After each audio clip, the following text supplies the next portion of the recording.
सम्मान सब कुछ देने वाला ये मंत्र है। जिनको सम्मान की इच्छा हो वो भी इस मंत्र का आश्रय करे, जिनको संतान की इच्छा हो ये भी ये मंत्र का आश्रय करे, जिनको संपत्ति की इच्छा हो वो भी वो मंत्र का आश्रय। क्या नहीं देता, सब कुछ मनोकामना पूर्ण करने वाला ये मंत्र है। सबने इस मंत्र का जाप करते करते सभी कामनाओं की पूर्ति की है। इसलिए कठिन मंत्र को आश्रय जरूर करना चाहिए, लेकिन ये विद्वानों के लिए है, हमारे लिए सबके लिए ये सरल मंत्र ओम नमः शिवाय मंत्र है। मैंने बहुत बहुत बड़े बड़े विद्वानों को भी देखा है, बहुत बड़ी विद्वता और कठिन मंत्र को कंठस्थ करने के बाद अंत में तो वो पंचाक्षर मंत्र का है जाप करते हैं। ओम नमः शिवाय, ओम नमः शिवाय, ओम नमः शिवाय मंत्र का है जाप करते रहते हैं। अति सूक्ष्मम लेकिन महाअर्थम। ये पंचाक्षर मंत्र देखने में बहुत छोटा लगता है ना, कोई बोले तो भी बहुत आश्चर्यजनक नहीं होता, कहीं लिखा है तो भी बहुत आश्चर्य नहीं होता, लेकिन इनमें इतना अर्थ छुपे हैं। महाअर्थम छोटा है, तट वट बीजम, इतना छोटा सा वट वृक्ष के बीज जैसा है ना। वट वृक्ष है तो उसका बीज तो कितना छोटा होता है, लेकिन इस छोटे से बीज में से पूरा वट वृक्ष निकल आता है। वैसे ही इस मंत्र में से ये वेद पुराण शास्त्र सब उसमें से प्रकट हुए हैं। अकार उकार मकार सूक्ष्म प्रणव का प्रागट्य हुआ, और सूक्ष्म प्रणव में से स्थूल प्रणव का प्रागट्य हुआ नमः शिवाय, और बन गया ओम नमः शिवाय। भगवान शिव के मुख में से मंत्र प्रकट हुआ है। इसलिए कोई भी जाति का, कोई भी ज्ञाति का, कोई भी वर्ण का, कोई भी देश का, कोई भी वेश का इस मंत्र का आश्रय करो। दिन में कुछ भी अधिक साधना उपासना अनुष्ठान आपसे न हो सके तो कम से कम एक रुद्राक्ष की माला पंचाक्षर मंत्र 108 बार जरूर बोले। रोज एक माला करे, स्नान करके पवित्र होकर शांत से एक मन का एक मंत्र, एक मन का एक मंत्र, रोज पंचाक्षर मंत्र की एक माला करे। सुबह में करे तो श्रेष्ठ माना जाता है, मध्याह्न में भी कर सकते और संध्या में भी कर सकते हैं। पवित्र अवस्था में जरूर आप माला करें, और पूर्ण आप पवित्र नहीं है तो भस्म का त्रिपुंड, भस्म की बिंदी करके भी इस मंत्र का जाप कर सकते हैं। कभी बाहर गए, आपने स्नान नहीं किया, स्नान करने की व्यवस्था नहीं, तो स्नान के बदले में भस्म का त्रिपुंड कर लीजिए। शिव पुराण में उसका विवरण है। कभी शिव भक्त को महादेव की पूजा करनी और स्नान की कोई व्यवस्था नहीं, तो ये भस्म का त्रिपुंड और भस्म स्नान करके भी भगवान शिव की पूजा कर सकते। ऐसी भी एक सुंदर विस्तार से भगवान व्यास ने कहा है। सभी विद्याओं के बीज है पंचाक्षर मंत्र। दुनिया में जितनी विद्या है सभी विद्याओं के मूल, सभी विद्याओं के बीज ये षडक्षर मंत्र है। बहुत छोटा है लेकिन बहुत बड़ा फल देने वाला है, बहुत अर्थ वाला है। एक छोटा सा वड का बीज पूरा वट वृक्ष उनमें से निकलता है। वैसे ही इस मंत्र में से सभी रिद्धि सिद्धि कामना की पूर्ति करने वाला मंत्र है। ये उपमन्यु जी स्वयं, ये महात्मा जी ऋषि भगवान कृष्ण जी को समझा रहे हैं। भगवान आप सुनिए। तद बीज सर्व विद्या, सभी विद्याओं का बीज, सभी विद्याओं का बीज ये ओम नमः शिवाय मंत्र है। श्लोक में इसीलिए आपके समक्ष रखता हूं कि ये जो मैं बोल रहा हूं उसका सिद्धांत है, उनका साक्षी है। ये कोई कल्पित नहीं है, कि उपजाई कोई बात नहीं है, ये कोई बनी बनाई बात नहीं, ये शिव महापुराण की बात है। और सभी ग्रंथों में इस मंत्र की तो महिमा है, आप जानते हैं। इसलिए क्यों इधर उधर यहां वहां भटक रहे हैं। इस मंत्र का आश्रय करो। ये स्वयं शिव का स्वरूप है, और स्वयं शिव जिस मंत्र में विराजमान है, और सभी मंत्रों का मंत्र पंचाक्षर मंत्र है। इसीलिए तो राम जी ने इस मंत्र का स्वीकार किया, भगवान द्वारकाधीश कृष्ण ने इस मंत्र का स्वीकार किया, सभी विद्वानों ने इस मंत्र का ही स्वीकार किया है। ऋषि मुनियों ने पंचाक्षर मंत्र ही जापा है, और सभी देवताओं ने और ब्रह्मा विष्णु ने इस मंत्र का आश्रय। अरे भगवान व्यास ने है, स्वयं ने, व्यास ने कितनी कितनी रचना की, लेकिन उनका इष्ट मंत्र एक ही रहा, ओम नमः शिवाय, ओम नमः शिवाय। पंचाक्षर मंत्र ही रहा है। इसलिए क्यों आप भटक रहे हैं, क्यों आप बहुत कठिन मार्ग में जा रहे हैं। इस सरल मार्ग है शिव जी तक पहुंचने के लिए। और शिव पुराण में तो वहां तक कहा कि जिनके मुख में ओम नमः शिवाय मंत्र आ गया, समझो शिव तक पहुंच ही गया, समझो। महादेव तक वो पहुंच गया है। इतनी महिमा, इतनी गरिमा इस मंत्र की, तो भी लोग बहुत कठिन मार्ग में जाते हैं, बाद में भटक जाते हैं, कुछ हाथ में नहीं रहता। इससे तो अच्छा है ये सरल मार्ग पकड़ लीजिए। मेरा महादेव भी सरल, उनकी पूजा भी सरल और उसका मंत्र भी इतना सरल है कि कोई कठिन नहीं। ओम नमः शिवाय मंत्र जैसा कोई सरल मंत्र नहीं।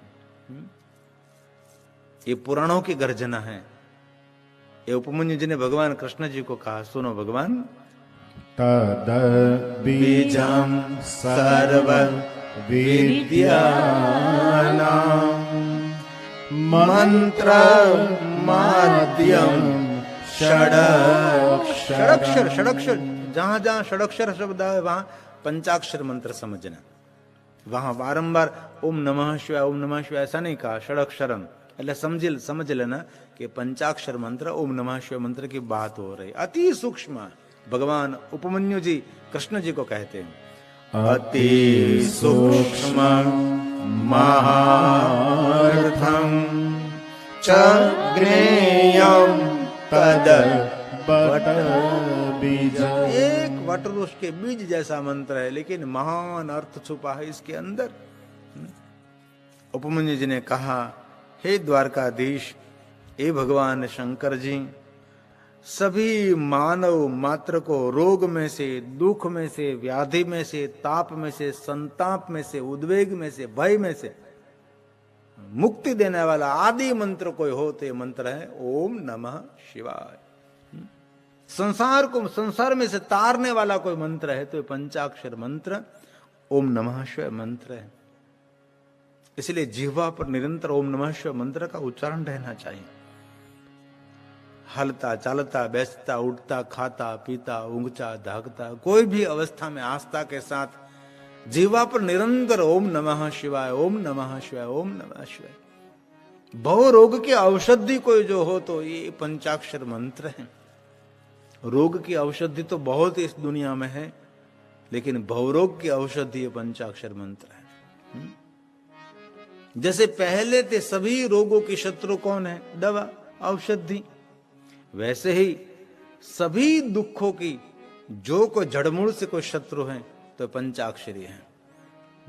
इसलिए दुख में से, रोग में से, भय में से, वेदना में से, ताप में से, संताप में से जो आपको मुक्त रहना है तो इस पंचाक्षर मंत्र का आश्रय करें। मैं नहीं कह रहा हूं, शिव महापुराण बोल रहा है और स्वयं उपमन्यु जी कृष्ण जी को बता रहे हैं। पहले से रोग के शत्रु औषधि है, वैसे पहले से पंचाक्षर मंत्र भवतार भव पार करने के लिए समर्थ है। ऐसा नहीं कि आज ही हुआ और पहले से है, ऐसा उपमन्यु जी ने कहा। सुनो, शिवो अपि हि तथा नादि अनादि नादि तथा अनादि, नादि अनादि ही तथा अनादि। ये भगवान पहले से भव पार करने में समर्थ है ना। संसार में से तैरने के लिए कौन है? तारने वाला कौन है? तारक कौन है? भगवान शिव हैं। इसलिए कहा संसार संसारान मोचकः स्थितः व्याधीनां भेषजं यद्वत्। भेषजकम मतलब औषधि। प्रतिपक्षः स्वभावतः पहले से औषधि का स्वभाव रहा। औषधि का स्वभाव क्या है? रोग को मारना, रोगों को दूर करना, यही औषधि का स्वभाव है ना। वैसे ही पहले से मेरे महादेव का स्वभाव है, जो कोई पंचाक्षर मंत्र का आश्रय करें उनको भव पार करना, उनको संसार में से तार देना, वो शंकर भगवान का पहले से स्वभाव है। इसलिए जिनको संसार पार होना है, जिनको रोग, दुख, ताप, संताप और उद्वेग और भय में से जिनको मुक्त रहना है, उनके लिए श्रेष्ठ कोई मार्ग है तो पंचाक्षर मार्ग है। ये शिव का ज्ञान है, स्वयं भगवान महादेव का वो ज्ञान है और परम पद देने वाला है। ये कोई सामान्य वस्तु नहीं है। शिव वाक्यम षडक्षरम, स्वयं भगवान महादेव का पद देने वाला शिव जी का स्वयं का वाक्य ये षडक्षर है, ये पंचाक्षर है। कोई कहे मुझे परम पद की उपलब्धि करने हैं तो मैं क्या करूं, तो उसको आप कह सकते पंचाक्षर मंत्र का आश्रय करो। इस पंचाक्षर मंत्र में कुछ गलती हो जाती है तो अभी उसमें कोई दंड का विधान नहीं है। बाकी बहुत बहुत कठिन मंत्रों में दंड का विधान है ना। ये मंत्र आपने ऐसे बोल दिया तो ये दंड मिलेगा, ऐसे बोल दिया तो उसका ये दंड होगा, लेकिन पंचाक्षर मंत्र में कोई दंड नहीं है। और मेरे शिव जी के पूरे दरबार में कोई दंड का विधान नहीं है।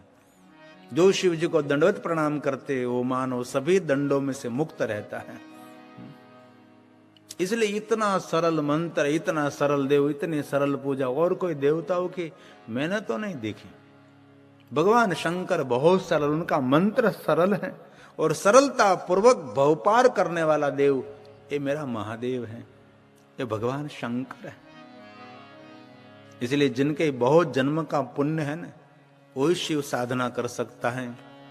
बाकी हृदय में शिव के प्रति कभी भाव भी नहीं उठता। हमारे विद्वान ब्राह्मण जब शिव पूजा कराते तो बार बार कहते रहते हैं, बहुत जन्म और अगणित जन्मों के पुण्य फल स्वरूप आपको भगवान महादेव की पूजा का अवसर मिलता है। और आप ये समझकर बैठिए पूजा में कि आप कोई देव की पूजा नहीं कर रहे हैं, आप जो देवों के इष्ट हैं, जो देवों के देव हैं, महादेव की पूजा करने के लिए आप बैठे हैं। इसलिए कोई सामान्य बात नहीं है कि बहुत जन्मों के पुण्य के फलस्वरूप शिव पूजा का अवसर मिलता है। ऐसा विद्वान ब्राह्मण पहले बहुत बोलते, बाद में शिव पूजा करने का प्रारंभ करते हैं। ना गणेश जी की पूजा, कार्तिकी की, भैरव की पूजा, बहुत दिशाओं की सब कुछ पूजा करने के बाद अंतिम भगवान महादेव की पूजा का प्रारंभ करते हैं। तावत परम पदम शिव ज्ञान में, ये भगवान महादेव का ज्ञान है और परम पद देने वाला ज्ञान है। यह पंचाक्षर मंत्र यदो नमः शिवाय, शिव वाक्यम षडक्षरम, ये महादेव का स्वयं का स्वरूप है। उपमन्यु ने कृष्ण भगवान को कहा, हे द्वारकाधीश, आदर के साथ आप सुने। एतावतु शिव ज्ञान में, शिव पुराण में निरंतर श्लोक हैं। जैसे कोई प्रखर रामायण, कोई राम कथा करता होगा तो बार बार में चौपाई चौपाई बोलता रहते हैं, दोहरा बोलता, सोरठा बोलता है ना, क्योंकि ये लोकवाणी है, लेकिन ये देववाणी है। इनमें तो संस्कृत आएगा, इसलिए समझने में दिक्कत भी होगी, लेकिन ये बोलना जरूरी है। एक एक श्लोक भगवान शंकर की वंदना है, एक एक श्लोक शंकर भगवान की पूजा है। आप कथा सुन रहे ये बात नहीं, आप कथा के माध्यम से भगवान महादेव के निकट जा रहे हैं। आपके हृदय में, आपके लहू में शिव जी धीरे धीरे धीरे मिल रहे हैं। इसलिए कथा सुनना कोई छोटी बात नहीं, कथा सुनना बहुत बड़ी बात है। आप भगवान महादेव की कथा सुन रहे हैं, भले टेलीविजन के माध्यम से, टेक्नोलॉजी के माध्यम से, लेकिन कथा ये बहुत मंगलकारी है। कथा शुभ करने वाली है, कथा एक श्रेष्ठ औषधि है। कथा प्रफुल्लित आह्लादित रखने के लिए एक शिव उपासना भी कही गई है। उपमन्यु ने कहा, सुनो कृष्ण जी, एतावतु शिव ज्ञान में तावत् परमं पदं यदो नमः शिवाय शिव वाक्यं षडक्षरं शिव वाक्यं षडक्षर। भगवान महादेव का वाक्य है, स्वयं शिव का स्वरूप माना गया है। कहीं शिव भक्त नहीं, यहाँ लिखा थे ओम नमः शिवाय, महादेव का स्वरूप मानते। कोई कहीं लोग अंग पर भगवान महादेव का नाम ले, ऐसे बहुत सारे शिव भक्त हैं। महादेव के भक्त हो पागल होते हैं, उसकी भक्ति में बहुत पागलपन रहता है। जितने महादेव के भक्त हैं, और संपूर्ण महादेव के भक्त का कभी दर्शन मिला तो समझना आपको शिव दर्शन हुआ है। जो संपूर्ण शिव जी को समर्पित है और कुछ उसके दिल में, मन में, वाणी में और कुछ है ही नहीं, शिव ही है, महादेव ही है, तो समझना आपको आज शिव जी की झांकी हुई। ऐसे बहुत सारे महादेव के भक्त हमने दर्शन किए हैं। इसलिए कभी कभी मन में ऐसी सोच न बनाओ कि ये मंत्र सामान्य मंत्र है। शिव सामान्य देव है, शिव जगत का रचयिता है। शिव जगत का कर्ता हरता है। संपूर्ण संसार भगवान शिव जी ने ही संपूर्ण रचना महादेव ने की है। इसलिए कभी ऐसा नहीं समझना, और कहीं लोगों को ऐसा बोलना भी नहीं चाहिए कि हमारे भगवान ने दुनिया की रचना की। भगवान हमारा तुम्हारा होता ही नहीं। भगवान सबका समान है। अरे व्यापक सर्वत्र समान, समान रूप से भगवान है। इसलिए जगत रचयिता भगवान शिव है, जगत की स्थापना करने वाला भगवान शिव है। सभी